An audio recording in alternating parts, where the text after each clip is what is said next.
Live from the Trichomes.com studios in Southern California, it's time for your Morning Buzz. We bring you late-breaking news that keeps you up to date with what's happening in the cannabis industry.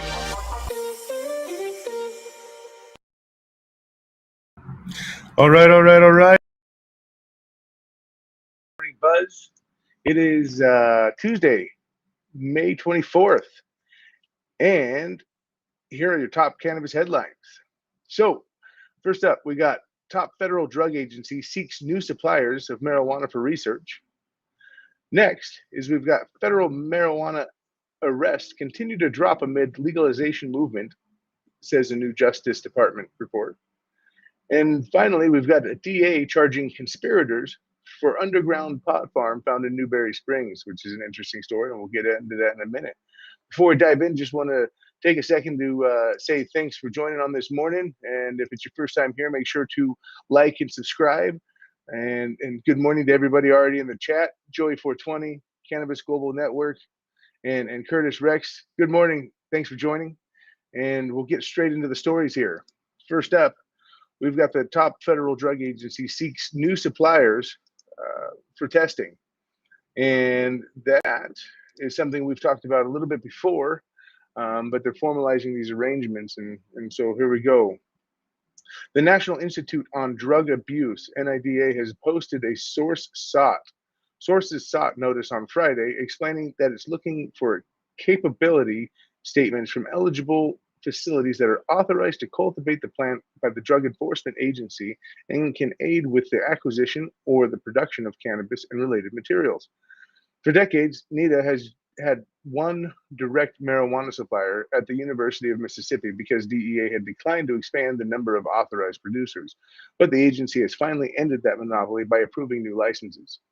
It's not clear how many direct suppliers NIDA intends to form around the new arrangement with going forward, but the agency listed the basic criteria for a prospective business contract and the responsibilities. NIDA has said that the interested parties would need to be able to produce or procure cannabis extract, and other cannabis-derived materials for basic and clinical research, and conduct quantitative and qualitative analysis, stability determination, recommended storage conditions, and for these products for approved research. A contractor would need to have the capability of extracting cannabis to isolate pure THC and other cannabinoids, the notice says, adding that it would also be their responsibility to obtain cannabis extract of known potencies, manufacture marijuana cigarettes of varying potencies, and provide purified materials and marijuana cigarettes for research. NIDA then goes on to specify that the research it hopes to support would not only exclusively focus on the most commonly known cannabinoids like THC and CBD. Contractors would also be expected to supply extracted CBN, CBC, CBG, and other less studied marijuana constituents. Excuse me, Jesus Christ. Interested organizations must demonstrate and document in any capability statements submitted extensive experience with the ability to perform the above tasks. Organizations should demonstrate capability and administer and coordinate interrelated tasks in an effective and a timely manner. So, long and the short, who wants to be the plug for the feds? You know, I'm not sure who's raising their hands yet, but there's a certain amount of companies that have already been basically allowed by the DEA for this research, and now they're going to be the ones that are up for supplying this study. Next up is we've got the federal marijuana arrests continue to drop amid legalization movement, new Justice Department report shows. While there were still 2,576 Drug Enforcement Administration DEA marijuana arrests in the fiscal year of 2020, the cannabis busts have dropped an average of 11% each year since 2010, when the DEA made 8,215 such arrests. There are likely several factors at play, including most recently a role of the coronavirus pandemic, which the Bureau of Justice Statistics said drove an 81% decline in arrests and 77% decline in cases charged from March to April of 2020. Advocates say, but advocates also say that the significant downward trend in cannabis prosecution reflects the discretionary decisions by the DOJ amid the state level legalization movement. While prior Obama era guidance urging the discretion was rescinded under the Trump administration, the department had not signaled a renewed interest in going after individuals for simply possessing or using marijuana. Um, the report also shows that federal prisoners are serving time for a drug offense than the report also shows that more federal prisoners are serving time for a drug offense than any other type of offense, with 47% of people in the federal prisons having a drug offense as their most serious charge. That's down from 53% in 2010. Okay, so here's a separate analysis from the federal U.S. Sentencing Commission, the USSC, was that was released in March also found that federal prosecutions over marijuana dropped again in 2021, with fewer than 1,000 people charged in cannabis trafficking cases. In 2020, USSC documented 1,118 cannabis cases, so it's down, to 1,000. Um, Data from the FBI that was released in 2020 said that for the first time in 4 years, cannabis arrests declined nationally. So, you know, uh, what we're seeing here is something that the decline. You're seeing people that are taking it amongst into their own hands and kind of starting to decline taking on these cases. The other day we were talking about in the appeals court where based on that trademark, the Department of Justice advised not to take that case on because of the fact that essentially the 2018 Farm Bill, the verbiage in the 2018 Farm Bill allowed for any and all cannabinoids and derivatives found from cannabis to be legal underneath that particular act and from things formed as hemp. So, it's one of those deals as to where, yeah, um, really, it's a good thing that these things are declining on a federal level because essentially it's going with the voice of the people. But one thing that's not going down is our last story here, which comes from the daily press out there in Victorville. And DA is charging conspirators for underground pot farm in Newberry Springs. We don't talk too much about the bus going on here, but this one in particular had some interesting parts to it. So the office of the district attorney, Jason Anderson, uh, announced late Friday it had filed charges against 11 people in connection to an industrial sized subterranean illegal marijuana grow in Newberry Springs. Let's see here. The newly announced charges stem from the discovery of the largest below ground marijuana grows in our county, spanning over 14,000 square feet, the DA advisory states. It alleges that a processing warehouse and other properties were used in conjunction with the selling, manufacturing, and distribution of cannabis from the underground site in Newberry Springs. Let's see. At the press conference on Monday, DA Anderson will be announcing the charges filed against 11 defendants. That happened yesterday. And it goes on to note that the sheriff's hammer strike teams, as of April 24th, had arrested more than 880 people through 8 months of raid at hundreds of suspected illegal cannabis grows, according to the Daily Press. However, the vast majority of these arrests aren't leading to jail bookings. They've instead produced citations and same-day releases as required by California's Prop 64, which in 2016 made all illegal cannabis farming a misdemeanor, no matter the scale. Contrary to most legalized states, they have maintained a felony status for grows that exceed around a half dozen plants. Some residents, let's go. Let's see here. The department has identified 29 hammer strike arrestees as residents of Newberry Springs. Many more hail from places far beyond the county. At least 85 arrestees residing in Mexico, 11 residing in China, and dozens from far off states, including New York, Texas, and Massachusetts. So, what it didn't say in this particular article is that this property was actually raided by the police somewhere around 6 months ago. And when it comes down to it, uh, it was um, it was the same farm that they did the underground at, and this time they're actually trying to charge them based upon uh, basically food and game and other things against the natural environment there, as well as the conspiracy over state lines and that kind of thing. But when it comes down to it, as we've been discussing, Prop 64 uh, basically made it so that anyone, regardless of the size of grow, could get away with a misdemeanor. And while that's great for people who are here in California, and it was made for, this law was made for the ingrained nature of the growers and basically the people who live here in California. Um, there's a lot of organized crime going on. As you can tell, 10% of the people arrested came from Mexico. There's 11 people that currently are residing in China. And then it looked like roughly 20% were people from out of state that were coming and taking advantage of the laws here, which really just contributes to the illicit market and the battle against, between the legal market and the illicit market when it comes down to prices and evading taxes. Come July 1 here, and anything produced after July 1 in California will be sans the cultivation tax, which should help some farmers out, uh, hopefully. Hopefully. So, and see back in the comments, good morning to everybody. Little Mac 86, Joey 420, Danny Tomlin, Phil, Kingfish, good to see you.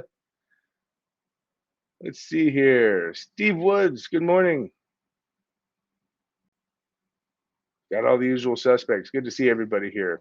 Curtis Rex, thanks for joining today. And Cannabis Global Network, again, good morning to you. And Joey 420, thanks for being first in line here. How's everybody doing this morning? Going to go ahead and check into the Trichomes community app to see who's in from the neighborhood.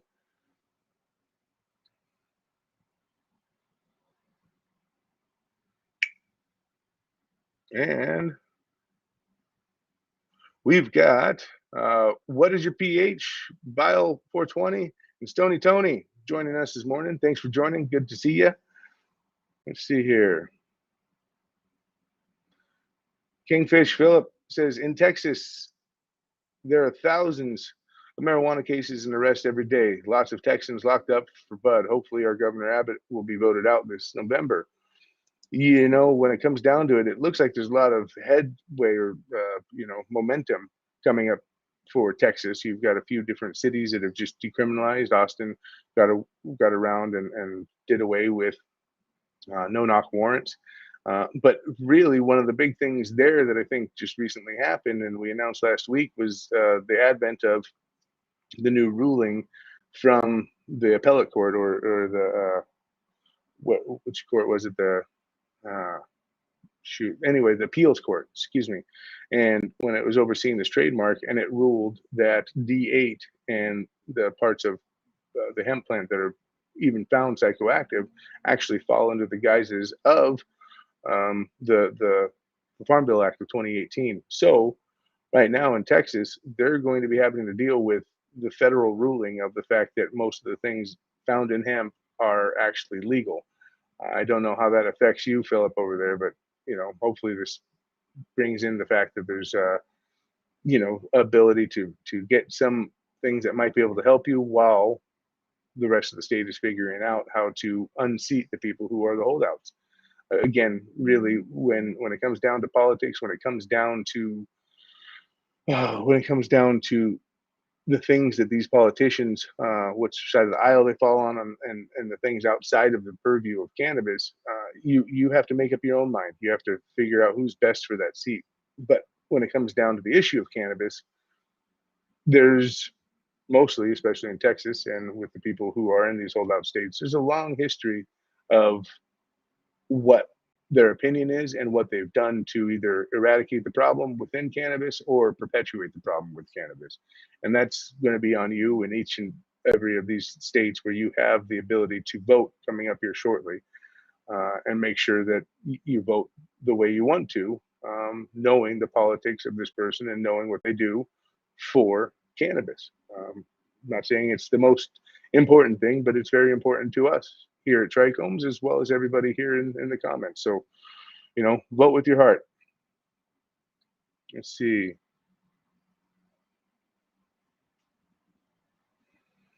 Little Mac 86, according to a group, a group I'm in Ohio. Ohio still has counties discriminating against legal medical marijuana patients, card patients, if caught with any. Well, that is one of those things that, again, having been in a state that's taken 25 years to get to this point, right? We first got our medical laws put into place here in 1996 in California, right up until, let's call it, 2015. It was almost 20 years, and people were still getting raided based on the fact that law enforcement still thought it had its opinion to inflict on the situation. And really, a lot of those cases around here in California got thrown out, but it did push the issue. Unfortunately, until things are clearly defined on a state level and you get past the murkiness of the gray area, which comes with a lot of the medical laws and proponents, it's a tough situation. So I feel for you, Little Mac 86. It's a tough thing to feel like you're doing something that you choose to do while it could be something that could get you thrown in a prison or thrown in a jail or ticketed at the very least. So good luck with that. Realistically, it's one of those things as to where mind your P's and Q's. One of the things I did when I had my medical patient card, it was I didn't have the state identification card, but I had my medical recommendations, which is what they required here in California. I made sure to carry a letter of the law from the California Highway Patrol, of which actually had uh, an internal note passed out to all their officers on how to handle cannabis. And within that note, it also said if it's in your trunk, if it's out of arm's reach, and it had a whole bunch of different qualifying marks for being legally held for the purpose of medical marijuana in California here. And when it boils down to it, is I even got pulled over at one point, and I got searched by the sheriffs. The sheriff himself, based on the fact of what I was doing and why I got pulled over, I imagine, and the fact that I didn't consent to a search, ended up giving me a ticket for it. I had just under 2 ounces on me.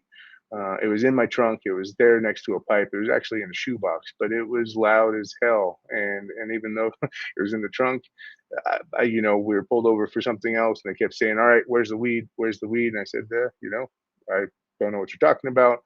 They searched the car. They couldn't go into the trunk because I had it locked, and they kept us there for an hour and a half, and all sorts of maybe I kept us there for an hour and a half by not consenting. But long and the short is, I didn't consent all the way till the end, and they're like, you're either going to jail or you're going to give us the weed. Like, well, fine, fuck it. Gave him, opened up the box, gave him the shoe box. I said, right next to it is the letter there, and I believe I'm carrying this, lawfully, and there's nothing illegal about it. You asked if there was illegal drugs. I said there's no illegal drugs. Well, they wrote me up for a ticket, possession with intent, and I had to go and show up at court that day. And normally, having been somebody who's gone through quite a few court cases and gone to court quite a few times, I go by myself just because. Well, I was used to it. And that day, I took my wife with me, and essentially, we were sitting in the front there, and got to go through the court case. And the judge, said, you're basically, it's alleged that you were in possession of an unlawful amount of marijuana, 2 ounces, over 2 ounces, and for possession of sales. Said, Your Honor, I'm not disputing the fact that I was in possession of marijuana, nor the amount, but I do want to go ahead and call to the fact that I do have this from the CHB and I do have this from my medical doctor. And essentially, it was my understanding that these two things made it possible for me to travel with cannabis in the trunk of my car. Within that, the judge asked for the papers. The bailiff took them up. The judge says, "You know what? You're right. Charges dismissed." Now, what about this toll evasion from 2002? So they got me on something anyway, but they weren't able to charge me on the cannabis thing.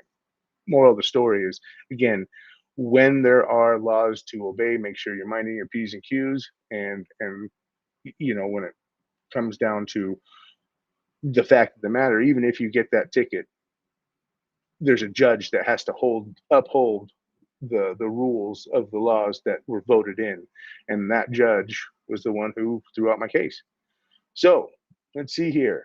That was a long story, but I just wanted to see. Joey 420 asked, anyone know if the MORE Act passed the Senate? It has not.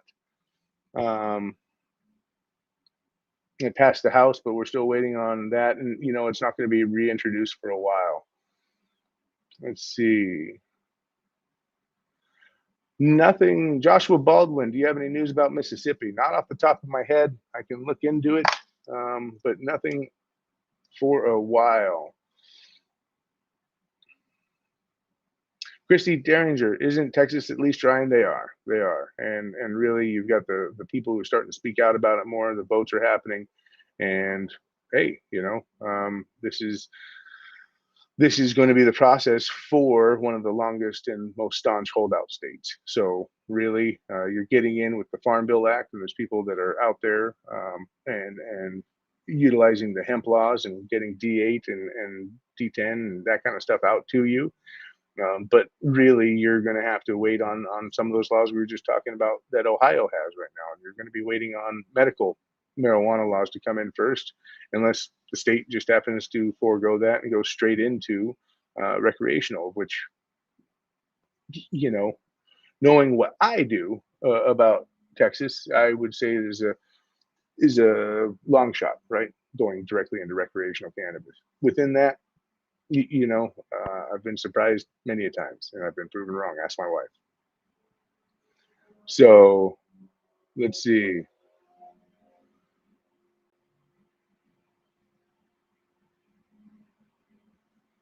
All right, I see Joey 420 and Christy thinking about moving back to California. Well, the prices are high here, both for moving in and the cannabis. I wouldn't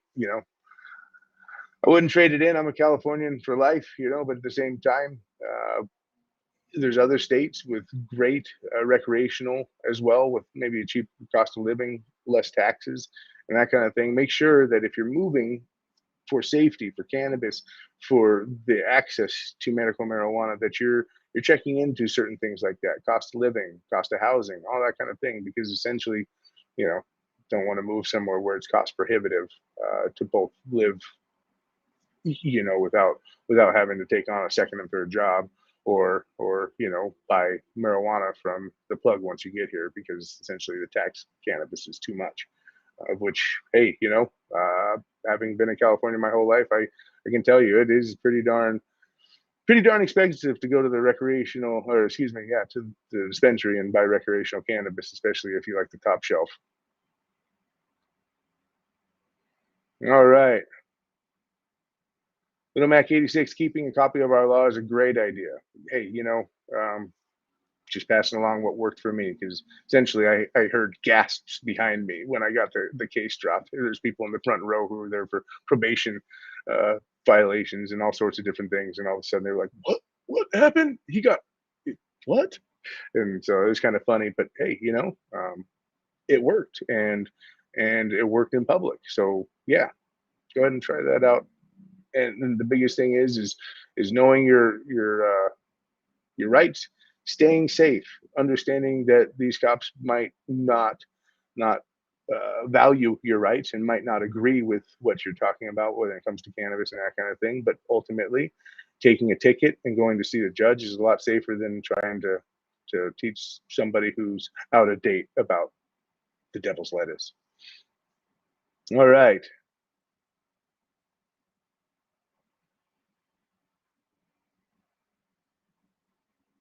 Joey 420 says it's always possession with intent when you have a decent amount. Jared, I bet you didn't have a scale with you. If you didn't, that's not possession with intent.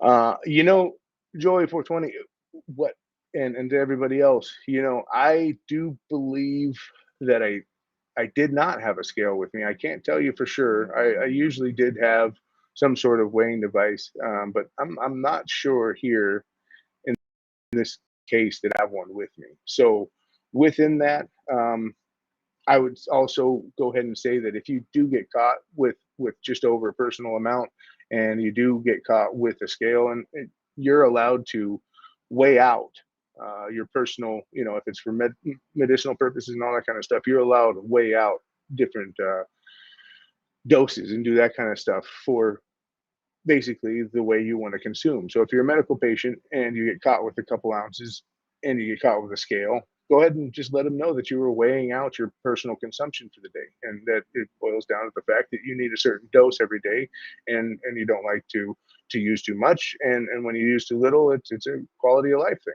So really, under the guise of having a medical marijuana permit or a medical recommendation, I would say that that's one reason to have a scale. Be careful though. Getting caught with a scale does ultimately mean intent if you don't have that medical evaluation or excuse. All right. John Maddox, home cannabis industries for stable local economies. Are you talking about the home grow on that one? Because if that's the case, I 110% agree with you.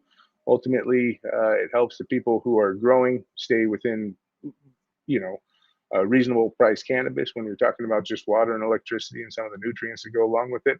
Um, but if go ahead and clarify for me on that one. Joey 420, all I had was a pipe. Yep.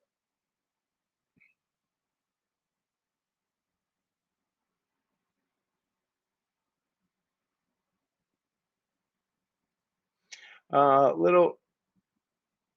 Let's see.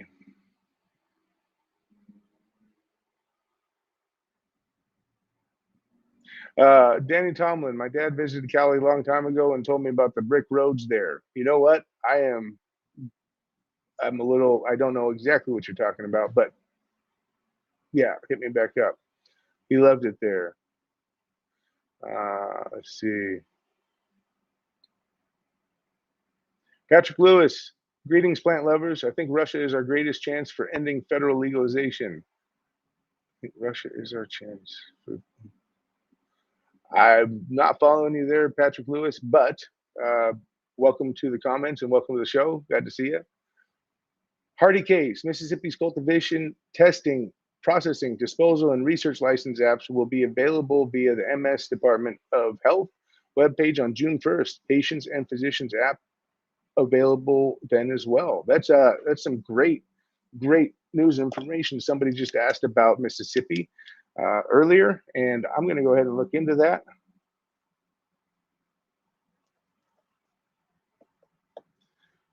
June 1st.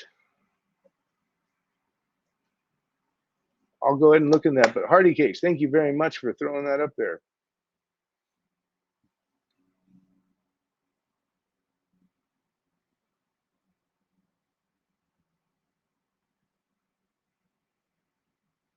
John Maddox, my motto is when shit happens, don't be there. Got popped once in high school, smoking a joint. And that, LOL, that was 1988. You know, that's a good philosophy. When shit happens, don't be around. Let's see.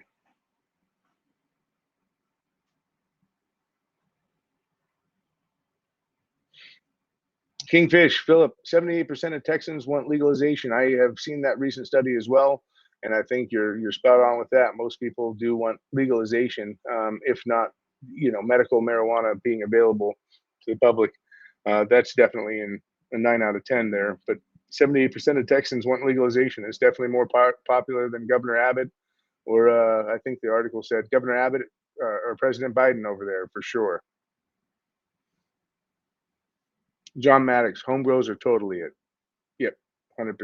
The home grow should be a part of every law and every state's abilities for their people and that kind of stuff. Real quick check in. I do want to say thank you all for being here. Make sure if it's your first time, or even if your second or third time, please like, share, and subscribe. It really helps other people join the conversation and find us here. I do want to throw a shout out to some other people who have joined the chat: Charles Marie, 2006, and Farawana over here in the community app. we have a fun time over the community app, some discussions going, some great grow advice and that kind of stuff happening. And realistically, we aggregate a lot of the news. So I try to pick a few of the top stories from around the news. But really, from there, on the Trichomes community app, you'll see an aggregation of the top stories from around the web, whether it's here nationally, internationally, or on a state by state level. We really try to cover everything. And if you go in and you look through the hashtags and ways to view different parts of our app, you can really break it down as to whether you're looking at community provided user generated content, news, or news involving certain aspects, whether you're talking extraction or you're talking cannabinoids or you're talking growing. You can really break it down as to what you want to look at, when you want to look at it. So yeah, right on. Let's see here. I'm going to go ahead and get that caption off, and we're going back to the questions.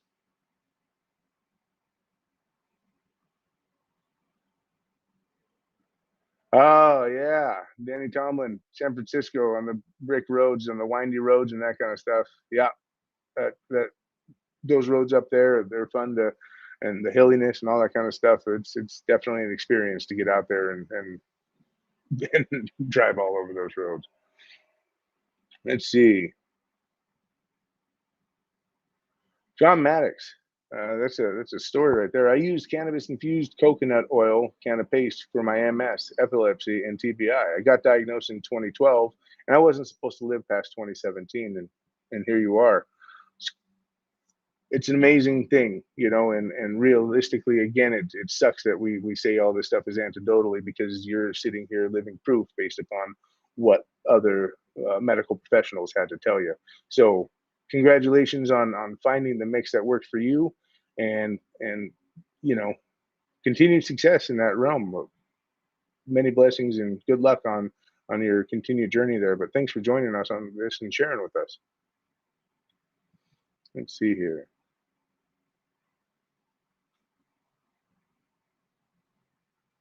Yeah, Little Mac 86, going back down to it. Most people in most states want cannabis. It's their representatives who don't allow it. And you're 100% correct. 100% correct. We're now fighting with people who aren't voting and aren't acting in the way of their constituency and the people who had voted them in. So let's see. And Danny Tomlin, no one should be incarcerated for cannabis, and you're right. And this is one of those things as to where, again, as we talked about today, the arrests are going down. Even people on the federal level, they're understanding that the way things are going, whether it be 2 years from now, 3 years from now, 5 years from now, legalization or at least decriminalization is going to be happening. And when that happens, essentially all these people who have been persecuted and prosecuted for plant only offenses and minor drug offenses that include marijuana, it's going to be a thing of the past, and it's really going to be an atrocity that they had to suffer this during this time period. And hopefully we can curtail that a little bit more as we're waiting for all the rest of the prisoners to get let out and released. So yeah, here's where the conversation starts with all of us and talking about it, and then going out and spreading the news, but being informed and speaking about it, in a way that we can actually do something about it. So again, thank everybody for being live here in the comments. It's a great day to have a great day. I really hope that everyone is able to stay safe and stay well, and blaze a bowl for me out there in whatever state you're at, but be safe when you do it. Hope everyone's going to have a great day. I look forward to talking to everybody tomorrow. Hopefully there's a little bit more news, something good to talk about. And I am gathering some momentum here to have someone hopefully join us Monday morning in that seed and strains debate, and to talk about some reputable breeders. So stay tuned for that. That's going to be Friday for the breeder and strains talk. So everybody have a fantastic day, and we'll talk tomorrow. Thanks a lot. Be safe.